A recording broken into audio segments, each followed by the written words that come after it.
And now, Mayors Francis Suarez, Dan Gelber, and Daniella Levine Cava with Vanessa Hauc from Telemundo. Well, it's great to be here with you again today. Florida is without a doubt one of the most beautiful places. We have a multicultural state full of life, very vibrant, great opportunities to grow and work. But it is also one of the most vulnerable places to climate change.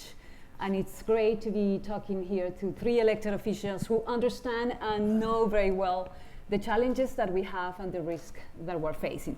So I want to welcome Mayor Daniella Levine Cava, Mayor of Miami-Dade County.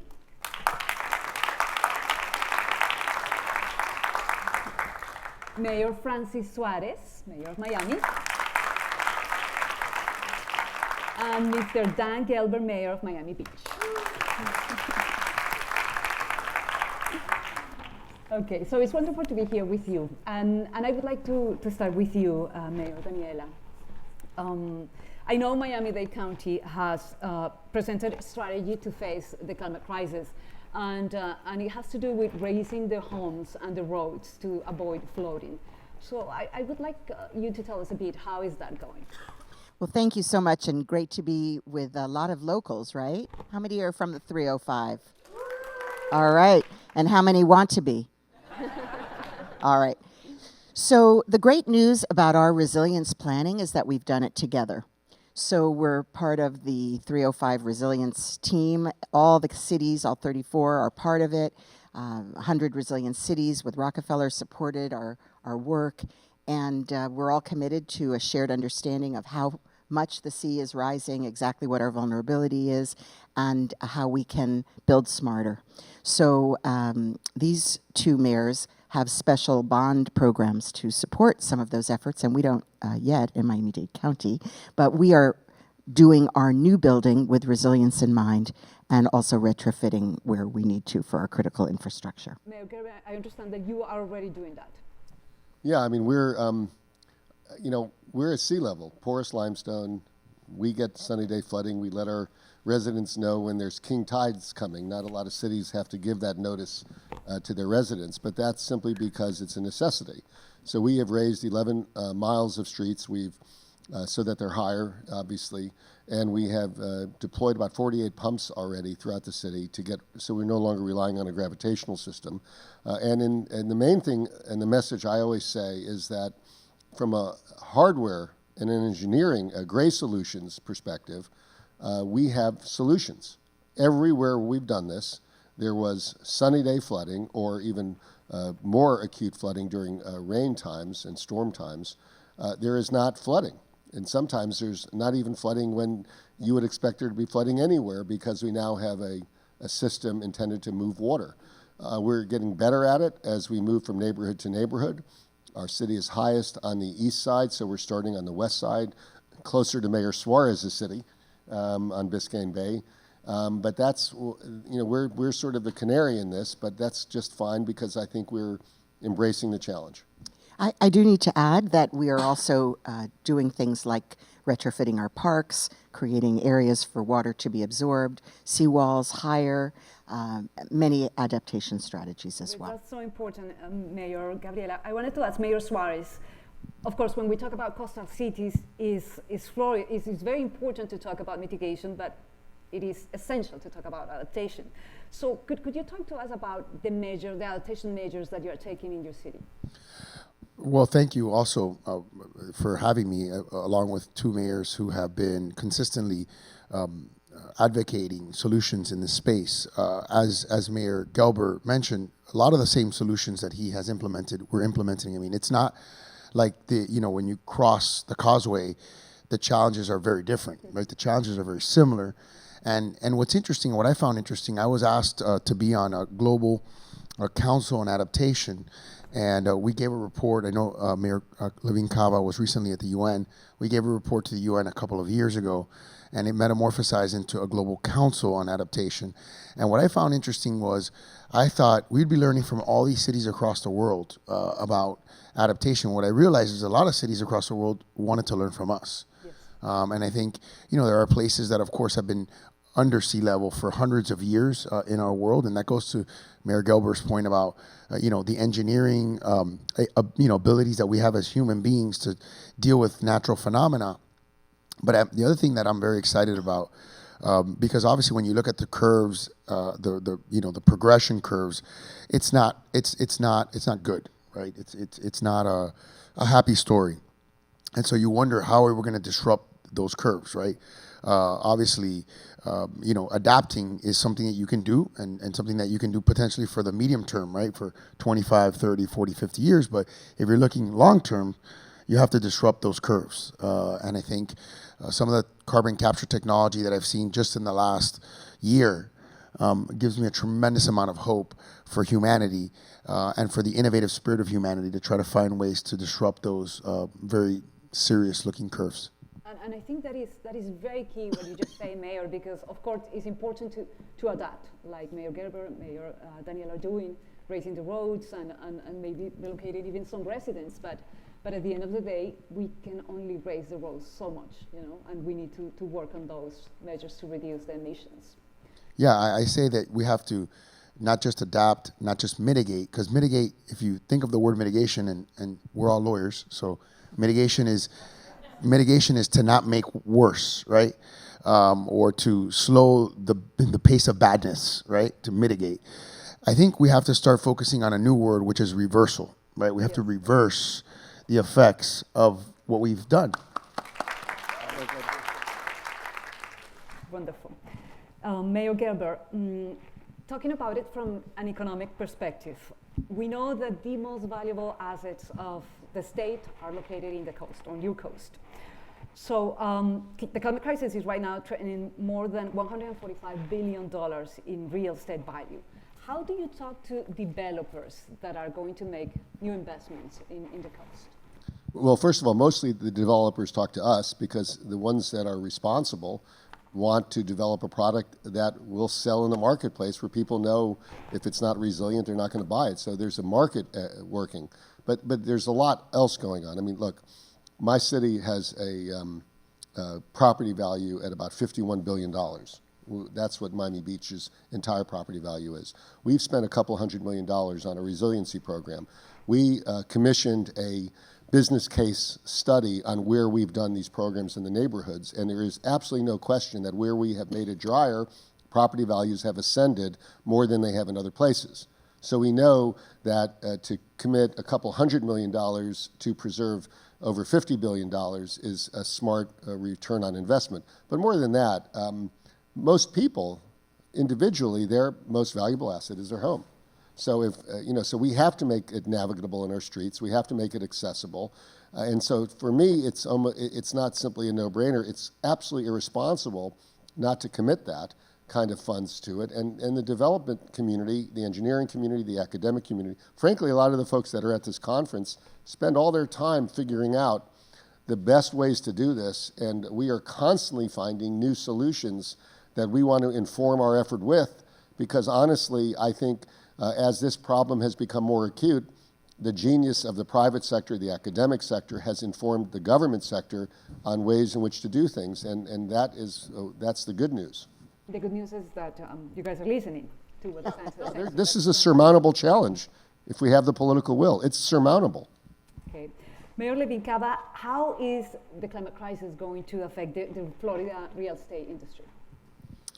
Well, we already know that we are living in the most unaffordable place, and we know that, unfortunately, people are being displaced from the more affordable places, the naturally occurring affordable housing, and we know that we need to help all of our homeowners, to harden their infrastructure. So we're working hard through support for low, moderate income homeowners.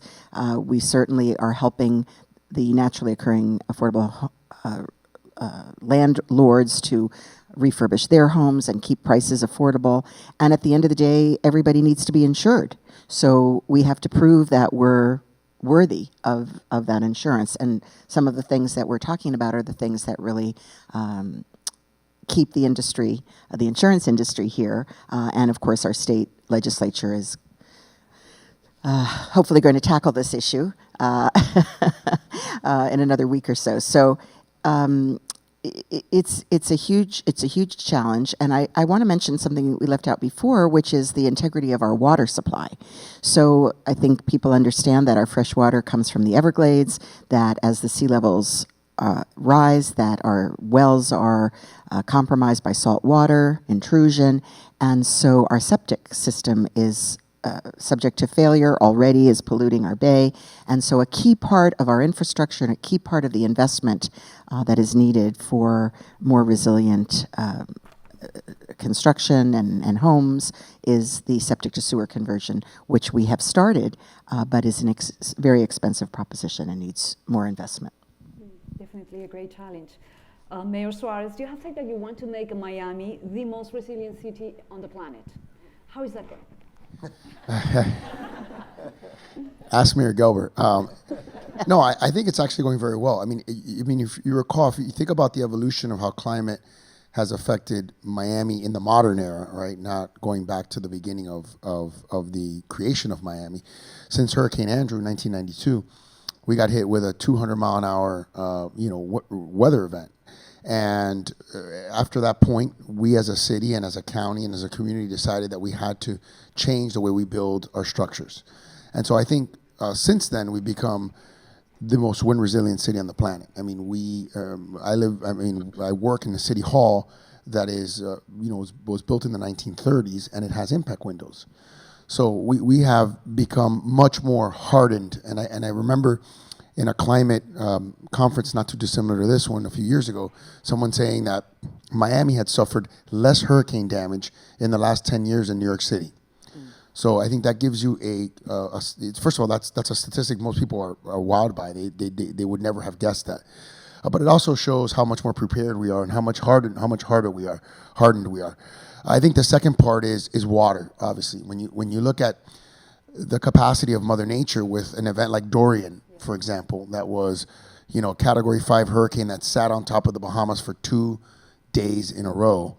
And I think the storm surge was somewhere in the 25-foot range. You realize, wow, Mother Nature, we haven't really even seen the full effect of something that can be really, really catastrophic. So we saw during Irma, which happened right before our bond vote, was sort of a fortuitous coincidence. I certainly didn't dial it up. But that helped us pass our Miami Forever bond and would not have had $200 million of resources for resiliency projects if that did not happen. So I think now our challenge is water management, and I think we're doing that many of the same ways at my beaches, with urban reservoirs, with pumps, with higher seawalls, with putting valves in our stormwater outfall system. We actually, it was, as Mayor Gelber said, it was all gravity based. So the assumption was water would only flow out. And then the problem is when you had a hurricane, water flows in, right? There's pressure that pressurizes the water and pushes it back into your city. So just like with blood were to try to go in the opposite direction in your heart, you need to have a valve that closes and prevents that from happening. So we started putting valves in our outfalls, and we just finished the CAP report, which was a report of pollution in the Bay. And that is important because now, one of the things that we're trying to do is obviously cover our storm drains so that we don't have plastic intrusion into our bay, which obviously contaminates our environment as well. Wonderful. Well, precisely yesterday came out a report from the World Meteorological Organization that said that we might probably hit 1.5 degrees in the next 4 to 5 years. And with that, we're going to have storms, and also more days of heat.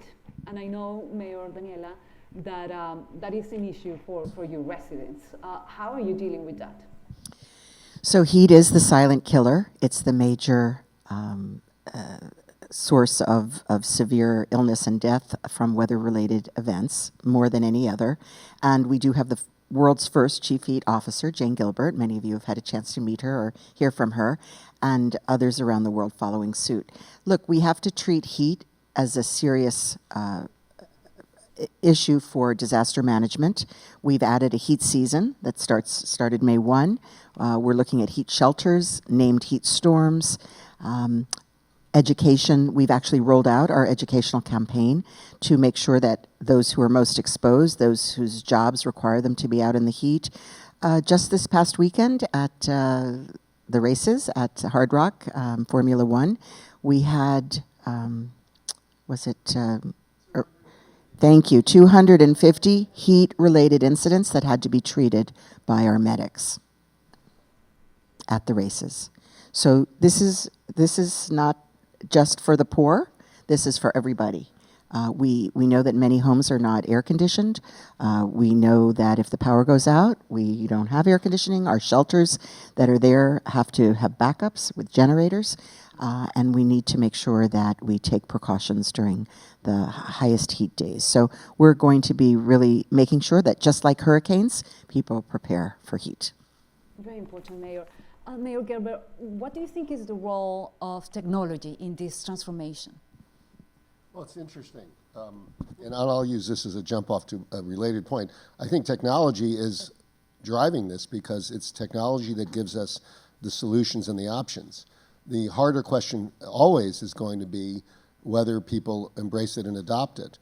And one of the things and I think it should be noticed that the three of us are from, we're different political parties. And I can tell you that we've never had a moment of partisan disagreement publicly or privately. Mayor Levine Cava has been terrific in every way. Mayor Suarez has been like a brother, frankly. She's head of one of the biggest, 2.8 million people in this county. I think there's 15 states that are less than that, and Mayor Suarez is head of the Conference of Mayors, so he has a leadership role nationally, and his force of his personality is changing the dynamic of our city in so many ways. But I will tell you the thing that I think has to be said. We watched during the pandemic what happened when you politicize issues like vaccines and masks and things like that. For some reason, because of partisanship these days, so many of these issues that are technology or science-based responsives have become demagoguery or populists or what have you. And it's weird because, frankly, in a hurricane, when a hurricane's coming, we all stand together with our hats on, telling people exactly what to do. Evacuate, do this, do that. And they tend to listen because everybody is saying the same thing. When you have people saying different things because it's good politics but maybe bad policy, things sort of go askew. This is a climate challenge that is coming, it is already here by the flooding in our cities, in our counties. So for me, I think people have to demand that their leaders act responsibly with each other. And I am very proud of what happens in our community, in great part because of the leadership of the two people to my right. We are not going to make this a partisan issue. We're going to make it an issue where we solve this thing, and I think our residents should demand it and, frankly, reward the folks who are promoting it that way. All right.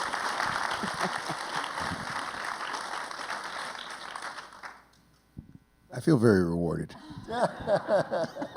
There was an amen here in the crowd. Thank you.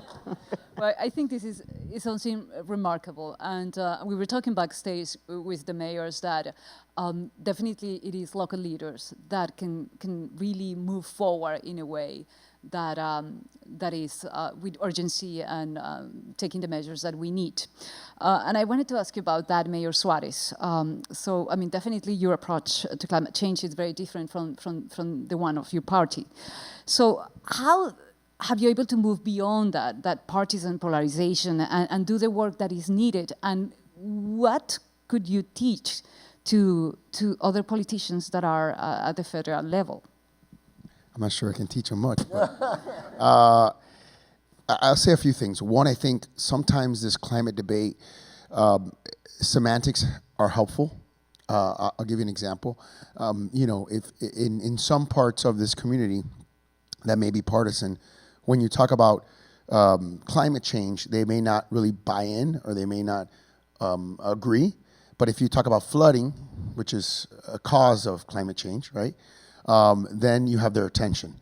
So sometimes it's about how some of the phraseology that you use to communicate the message. I think that's important. I think the other thing that's important is, one of the brands that we've been talking a lot about in my administration is the environment is the economy.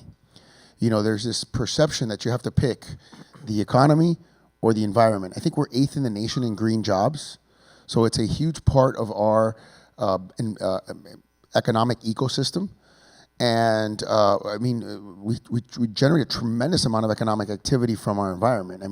Our bay, the Everglades, ecotourism, people who are going and enjoying our bay. And so it has to be healthy, right? They have to have something to enjoy, the coral reef systems, the fisheries.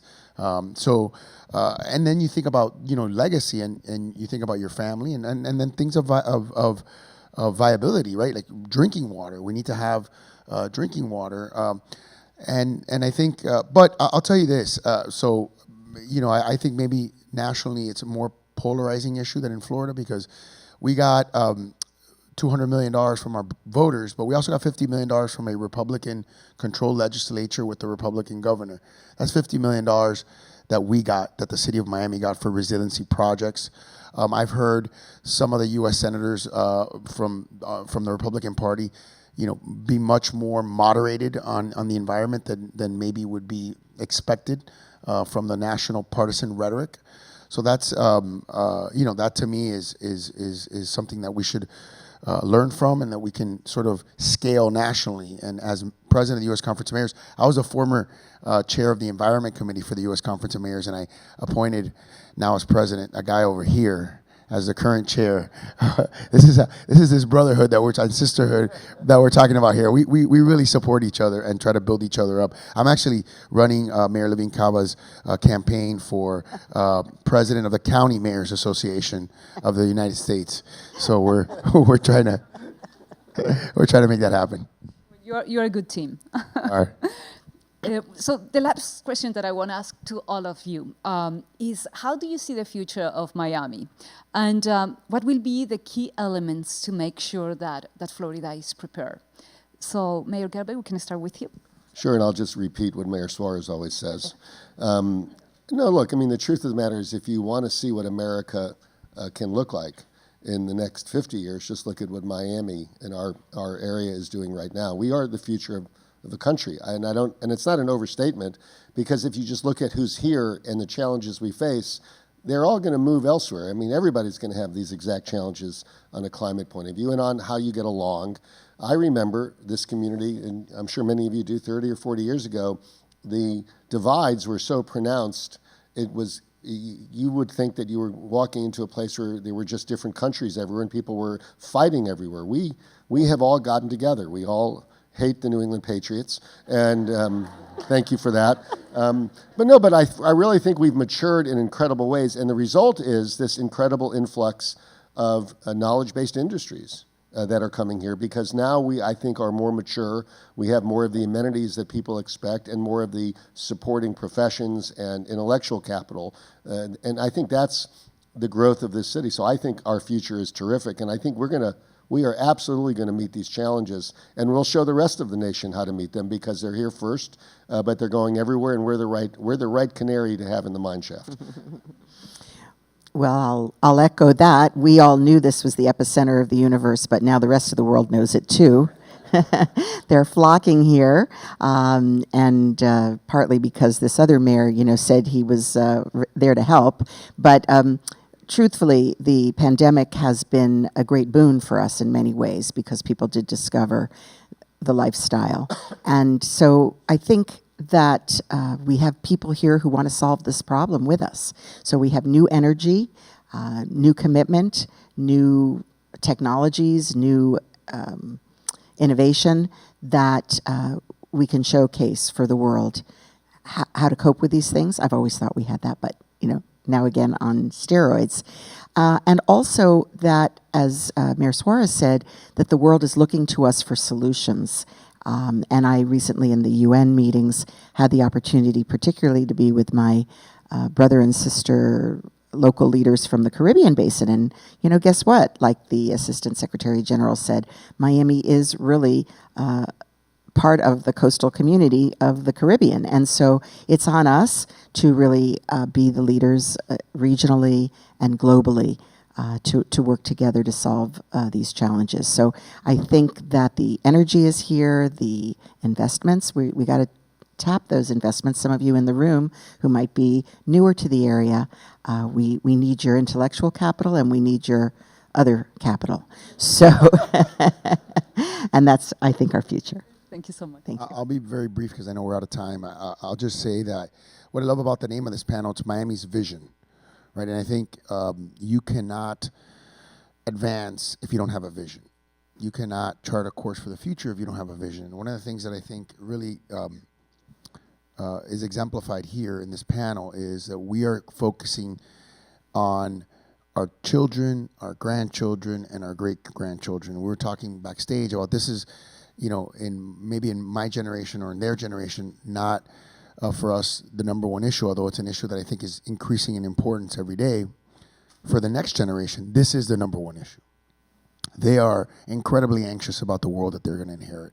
And I think that should really enhance the issue in our minds, because right now we're the decision makers. But I think the beauty of it is that we do have a vision, and we are looking 25, 50, 100 years out or beyond in terms of what we're planning. And I don't know that everybody does that. And I think it will eventually set a predicate or a model for how to long-term plan issues as critical to our existence as climate change. Well, thank you so much, mayors. I really thank you for your service and for your commitment. Definitely we have some big challenges ahead, but I think it's likely that what we do here in our state, if it's successful, it will be replicated and it will be a model and a map route for the future of many coastal communities. So thank you so much, and thanks everybody for being here.